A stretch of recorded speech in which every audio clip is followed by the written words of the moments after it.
O Renan, ele traz essa figura positiva de ser um outsider, mas diferente do Pablo Marçal, ele é honesto, e diferente do Jair Bolsonaro, ele é inteligente. Então, eu acho que nós temos a vantagem competitiva nisso. Deputado, o partido, né, o Missão, tem dificuldades para encontrar candidatos com mais de 35 anos, né? E essa mesma perfil demográfico também está representado um pouco no perfil de filiados do partido, né?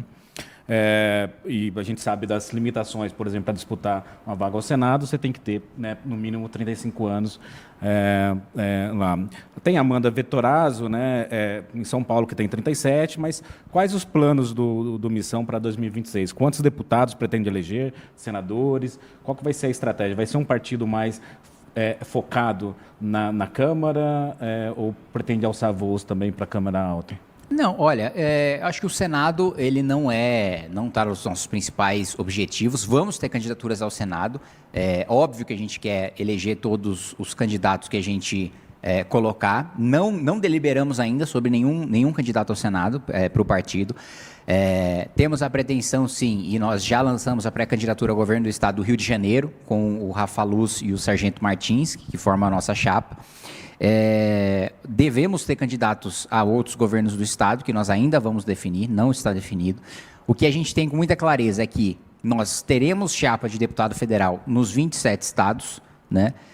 Nos 26 estados e no Distrito Federal, e nós teremos a candidatura à presidência da República do Renan Santos. É nisso que está batido o martelo.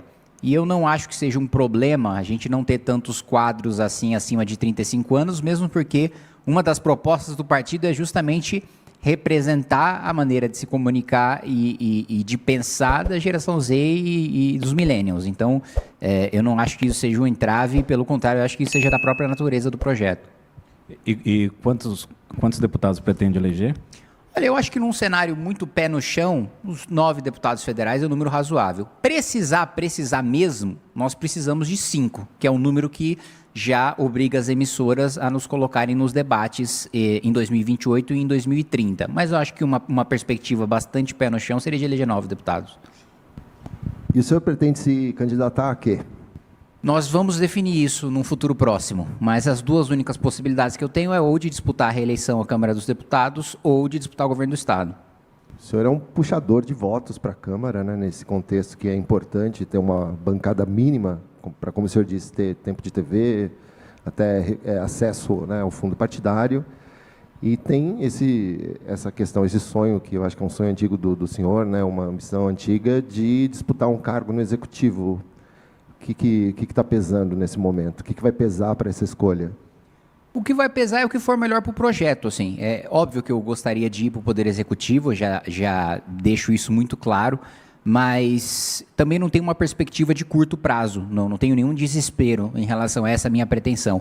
O que for melhor para a gente ajudar a eleger o Renan presidente da República, para ajudar a gente a fazer a maior bancada de deputados federais, eu vou fazer. Não necessariamente eu disputando para a Câmara dos Deputados, isso é uma avaliação que a gente vai precisar fazer, vai trazer mais votos para a chapa. Pode ser que eu, como candidato ao governo, traga votos de legenda ou traga uma visibilidade para o partido e para a chapa que ele não tivesse, caso eu disputasse para a Câmara. Ou pode ser que não também, pode ser que eu de fato traga mais votos disputando para a Câmara. Essa é uma avaliação que a gente ainda vai fazer. E qual que é a estratégia, né, para eleger um candidato a presidente da República ou fazer uma campanha de um candidato como o Renan Santos sem tempo de TV, sem recurso, né? Como é que vocês estão tentando montar essa campanha? Olha, como nós sempre fizemos, né? Na minha primeira eleição foi assim, eleição do Arthur, nossas eleições de vereadores, nós somos muito bem votados, né? Nós tivemos muito mais votos do que a maior parte dos outros candidatos, com mais tempo de TV, com fundo eleitoral, com fundo partidário, utilizando principalmente o respaldo que a gente tem, o trabalho que a gente tem dos coordenadores do MBL, da nossa militância, né?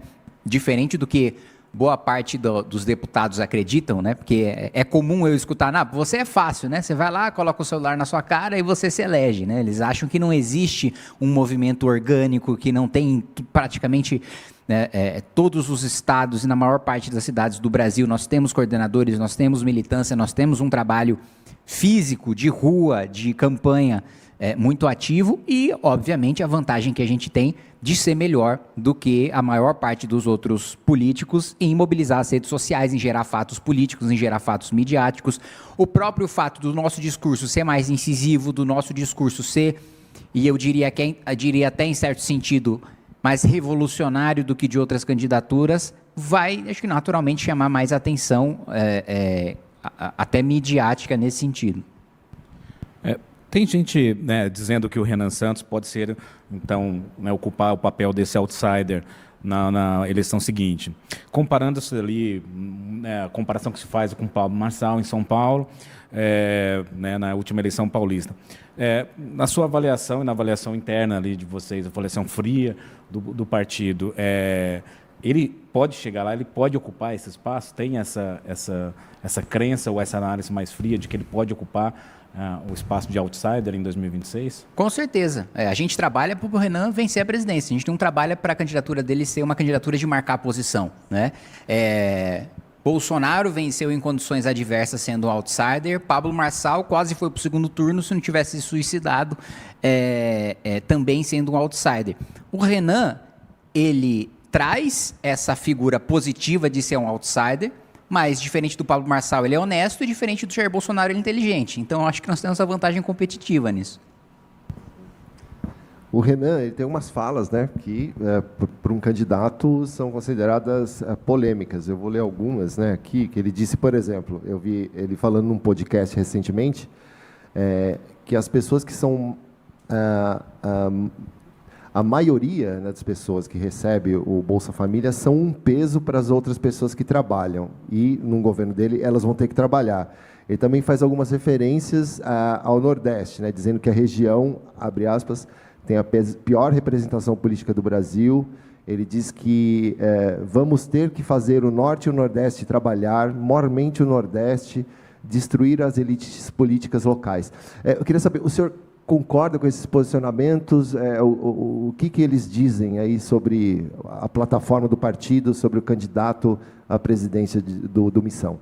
Concordo, nenhum país se desenvolve tendo metade da sua população dependendo de benefício assistencial ou previdenciário. Não existe um case de sucesso com um paralelo com os números que a gente tem. Aquele que tiver capacidade de trabalho, com o Renan Santos sendo presidente da República, e que receber Bolsa Família, ele será colocado para trabalhar. Não faltará oportunidade, né, de trabalho para essa pessoa para receber o dobro, pelo menos, do Bolsa Família, que vai ser um salário, né? Então, quem tiver capacidade de trabalho vai ser colocado para trabalhar. Quem não quiser trabalhar vai perder acesso ao benefício. Quem não puder trabalhar vai receber o benefício, naturalmente. A gente não vai deixar alguém debilitado numa situação de extrema carência ou de doença sem receber, passar fome, porque não tem capacidade de trabalhar. Agora, quem tem capacidade de trabalhar, tem que trabalhar sob pena de perder o benefício. Do outro ponto, eu concordo plenamente que nós temos oligarquias políticas no Nordeste, no Norte, que destroem o nosso país, né? Eu não tenho a menor dúvida de que nosso país seguiu, principalmente no Congresso Nacional, péssimos rumos, sendo comandado por essas oligarquias, sendo comandado por Arthur Lira, sendo comandado por Davi Alcolumbre, sendo comandado por Renan Calheiros, sendo comandado por uma elite política, na maior parte das vezes, que vem do Nordeste. E aí tem o mérito dessa elite política que, diferente do Sul e do Sudeste, em que as bancadas se matam e não tem nenhum tipo de coesão, não tem nenhum tipo de coerência. Aliás, o número de deputados só aumentou, né, só foi aprovado o aumento do número de deputados por causa de um voto de um senador de São Paulo, que é o estado mais prejudicado pelo aumento do número de deputados, que foi por um voto que foi do Giordano, né, do suplente do Major Olímpio. Então, nem na defesa básica, fundamental, elementar, o Sul e o Sudeste se unem, tanto que o consórcio mais proeminente de governadores é o consórcio Nordeste, e só passou a existir um consórcio do Sudeste mais recentemente, salvo engano, no último ano. Então eu concordo sim, e aliás, durante muito tempo, o próprio PT discursava contra oligarquias políticas do Nordeste e dizia que elas precisavam ser desconstruídas. Aí, quando eles tomam o poder em boa parte dos estados do Nordeste, eles não mudam as práticas, eles só substituem, se tornam os novos oligarcas no lugar de quem estava lá. Só uma coisa, uma dúvida que ficou, né? Quando vocês dizem, a pessoa vai ter que trabalhar ou ela perde o benefício, se ela tiver a oportunidade de trabalhar? Como é que vai se dar isso? Tem um plano concreto, assim? Quer dizer, a pessoa vai ter que provar que não tem emprego na região? Qual que vai ser o critério para definir isso? Não precisa provar que não tem emprego na região. O próprio governo vai chegar e vai falar, olha, tem emprego para você. Nós temos... a gente propõe uma reforma radical no orçamento, né, de desvinculação de receitas, que vai abrir um espaço fiscal aí de 1 trilhão e 100 bilhões de reais, né, que é a PEC que eu apresentei e que o Renan pretende aprovar se for eleito presidente da República. 1 trilhão em quanto tempo? Em 6 anos. Né? 1 trilhão e 100 bi em 6 anos e isso sem contar a imediata queda na taxa de juros que também vai ter e que vai fazer com que a gente pague menos serviço da dívida, também abrindo mais espaço fiscal. Com esse espaço, boa parte desse investimento vai ser infraestrutura e a gente vai ter espaço para colocar essas pessoas para trabalhar em obras de infraestrutura. Então, não precisa ter uma necessidade técnica de, olha, eu vou fazer uma demonstração de que estou entregando o currículo, mesmo porque isso também estaria muito sujeito à fraude. Nós... primeiro vamos fazer uma busca ativa, né, que já deveria ser uma política dos centros de referência de assistência social, ir atrás dessas famílias, de verificar se essa pessoa tem condições de trabalho e daí de oferecer o emprego diretamente para ela trabalhar em obra de infraestrutura. Acho que um ponto, só para deixar isso mais claro, o senhor é a favor, então, do fim do Bolsa Família e outros programas focalizados, como, por exemplo, o Gás do Povo, que foi aprovado, né, que foi lançado essa semana. Assim, o partido vai entrar com essa plataforma de fim desses programas? Como que isso vai ficar ali na plataforma do partido? Né? Não é o fim do Bolsa Família, você mantém o Bolsa Família, só que você vai ofertar um emprego para quem tem capacidade de trabalho. Se quem tem capacidade de trabalho se negar a trabalhar, ele vai perder o acesso ao benefício.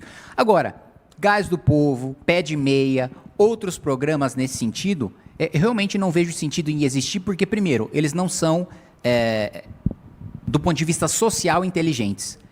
O Fome Zero fracassou em contraposição ao Bolsa Família, porque ele tinha a mesma lógica do Gás do Povo.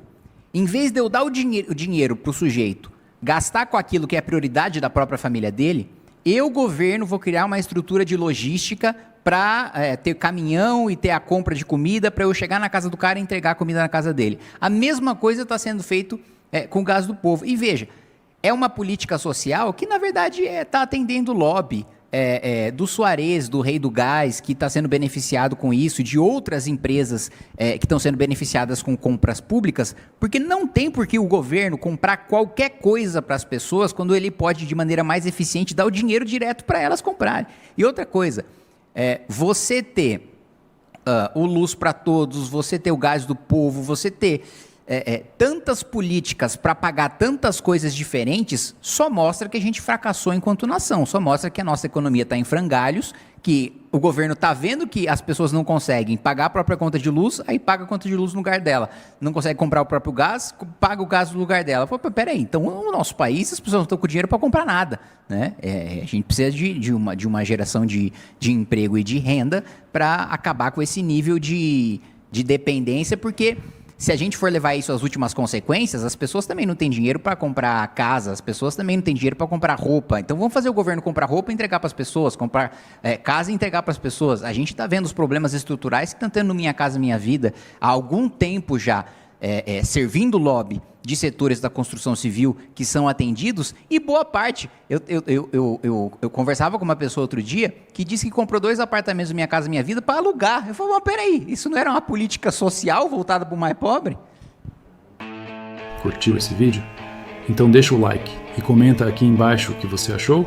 Quero muito saber sua opinião.